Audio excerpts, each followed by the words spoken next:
स्वागत है आपका हमारी YouTube चैनल चाणक्य में। हमारी चैनल के साथ जुड़े रहने के लिए हमारी चैनल को सब्सक्राइब कर लो और नीचे दी गई बेल आइकन को दबा दो।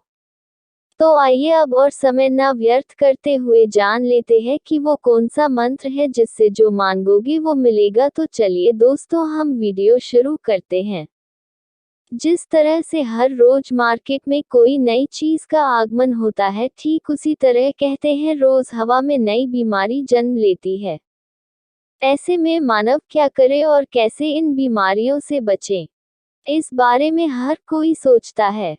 क्या इसका इलाज घर में बैठ जाना है? परंतु अगर हर कोई बीमारी के डर से घर बैठ जाएगा तो वो अपने जीवन को जीने के लिए रोजगार कैसे करेंगे और खाएगा क्या? तो क्या इसका कोई इलाज नहीं?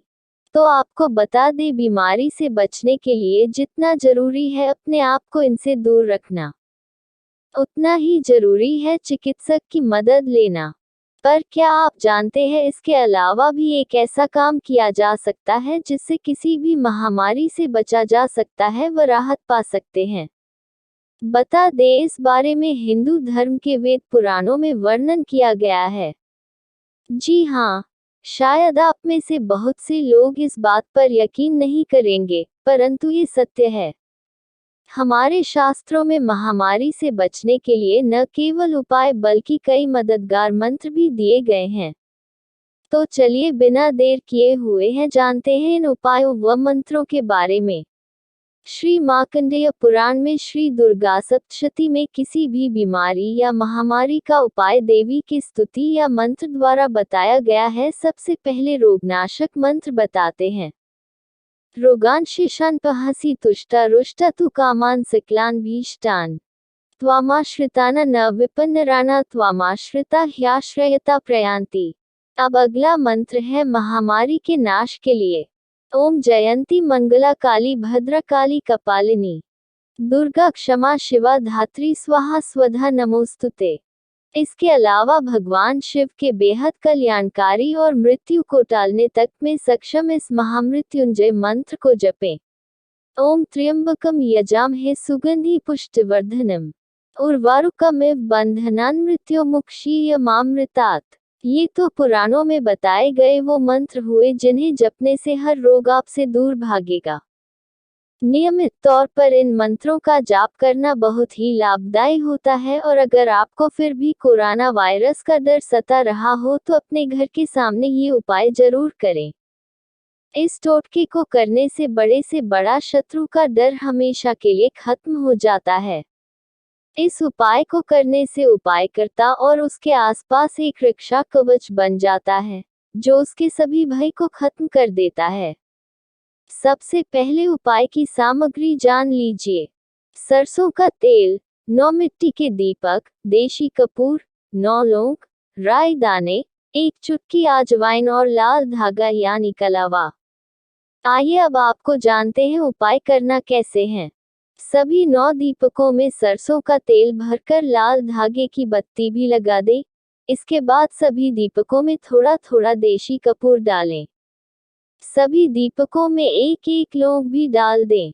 4-4 राई के दाने भी सभी दीपकों में छोड़ दें।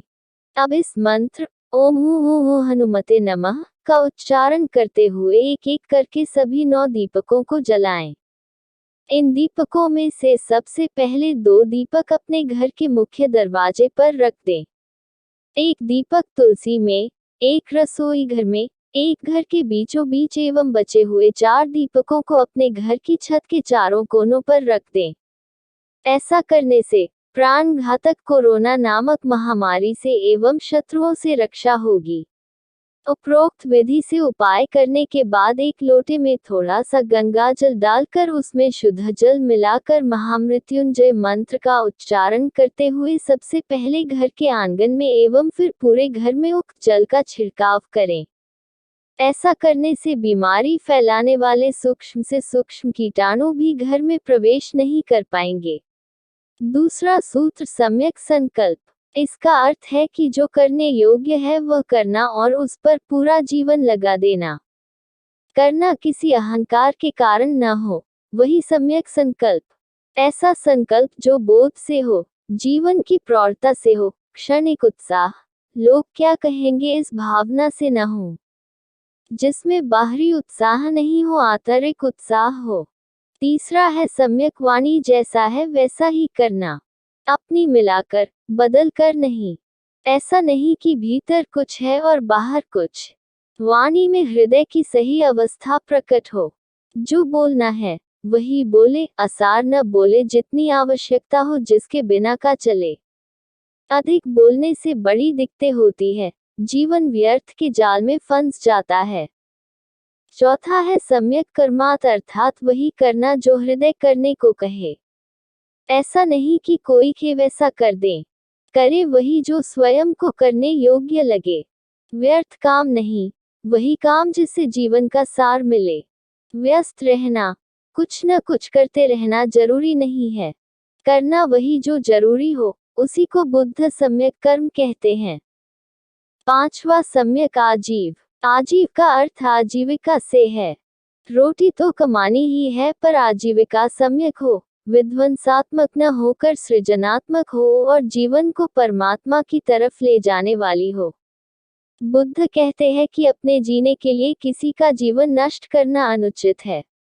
आजीविका ऐसी हो जिससे किसी का अहित न होता हो। यदि कोई दूसरे का अहित करता है तो वह अपने ही अहित के बीज बोता है। छठा है सम्यक व्यायाम। यहाँ व्यायाम का अर्थ श्रम से सम्यक श्रम, न तो आलस्य और न ही अति कर्मठता है जहाँ दौड़ रुके ही नहीं। दोनों का मध्य मार्ग है सम्यक व्यायाम, जहाँ जीवन की ऊर्जा संतुलित हो। सातवां सूत्र है सम्यक समाधि, अर्थात मन बंद हो जाए और होश भी बना रहे। असली बात जागृत रहकर आनंद को उपलब्ध होना, उसी को बुद्ध ने सम्यक समाधि कहा है। अंतिम दो चरण सर्वाधिक महत्व है। सम्यक स्मृति परिधि पर और सम्यक समाधि केंद्र पर।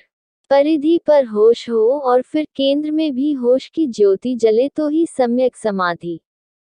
देख निरोध की अवस्था। जब इस बात का एहसास हो गया कि जब जीवन है तो दुख अवश्यम अभावी है, फिर कारण पर विचार किया और उन कारणों को दूर करने के लिए अष्टांगिक मार्ग का अनुसरण कर 7वें 8वें सूत्र तक पहुँचे तो निदान हो गया, उपाय हो गया, कारण मिट गए। तब चौथा आर्य सत्य सुख की अवस्था आ गई। इसे निर्वाण की अवस्था, महासुख की अवस्था कुछ भी कहा जा सकता है। इस अवस्था में आने पर मनुष्य की सभी तृष्णाएं समाप्त हो जाती हैं, तो फिर उसका वापस जन्म लेकर इस संसार में वापस आने का कोई कारण नहीं रह जाता। जैसे ही दुख समाप्त हुए, संसार की यात्रा समाप्त हो गई। फिर यह व्यक्ति का आखिरी पड़ाव रह।